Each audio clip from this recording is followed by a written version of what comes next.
Commercial expansion. The conquest of vast areas of land and their subjugation to one government automatically acts as a stimulant to commerce. Both merchants and goods can be exchanged over considerable distances. Moreover, if the empire be an extensive one, it will include a great variety of climates, producing extremely varied products, which the different areas will wish to exchange with one another. The speed of modern methods of transportation tends to create in us the impression that far-flung commerce is a modern development, but this is not the case. Objects made in Ireland, Scandinavia, and China have been found in the graves or the ruins of the Middle East, dating from 1000 years before Christ. The means of transport were slower, but when a great empire was in control, commerce was freed from the innumerable shackles imposed upon it today by passports, import permits, customs, boycotts, and political interference.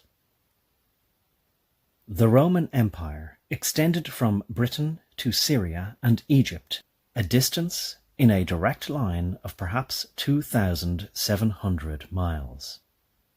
A Roman official transferred from Britain to Syria might spend 6 months on the journey, yet throughout the whole distance he would be travelling in the same country, with the same official language, the same laws, the same currency, and the same administrative system.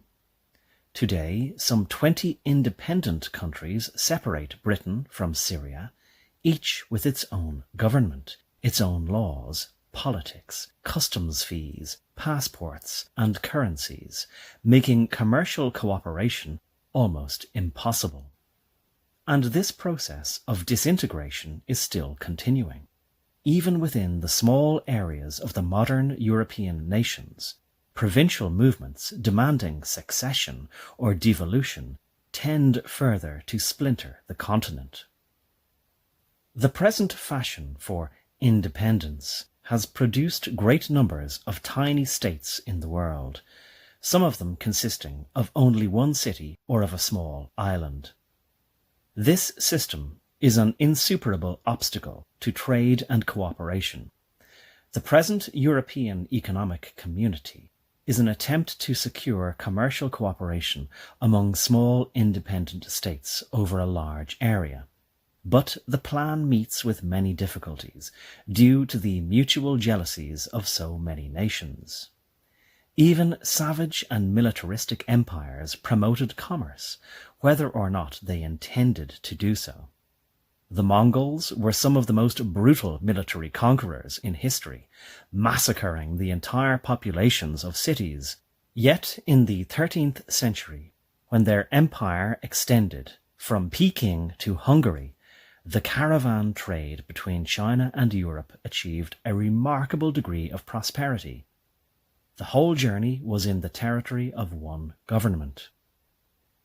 In the 8th and 9th centuries, the caliphs of Baghdad achieved fabulous wealth, owing to the immense extent of their territories, which constituted a single trade bloc. The empire of the caliphs is now divided into some 25 separate nations. The pros and cons of empires. In discussing the life story of the typical empire, we have digressed into a discussion of whether empires are useful or injurious to mankind. We seem to have discovered that empires have certain advantages, particularly in the field of commerce, and in the establishment of peace and security in vast areas of the globe. Perhaps we should include the spread of varied cultures to many races. The present infatuation for independence for ever smaller and smaller units will eventually doubtless be succeeded by new international empires.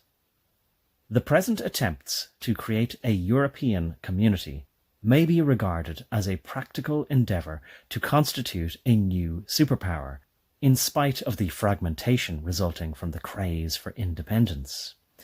If it succeeds, some of the local independencies will have to be sacrificed. If it fails, the same result may be attained by military conquest, or by the partition of Europe between rival superpowers. The inescapable conclusion seems, however, to be that larger territorial units are a benefit to commerce and to public stability, whether the broader territory be achieved by voluntary association or by military action.